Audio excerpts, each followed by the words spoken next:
Otsustasin Fujitsu Estonia praktikaprogrammi kandideerida, sest siin saan õpitud rakendada reaalsetes projektides.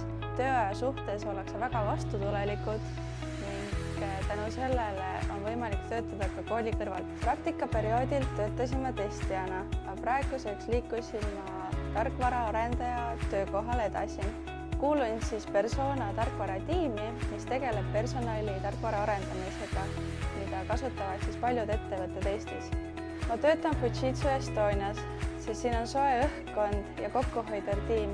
Mulle meeldib, et siin on võimalik kokku puutuda erinevate tööülesannetega, et leida just see, mis on minu jaoks parim. Praktikale kandideerijale soovitan ma sihikindlust ja tahet ning olulisim on oskus teha koostööd ja olla avatud väljakutsetele.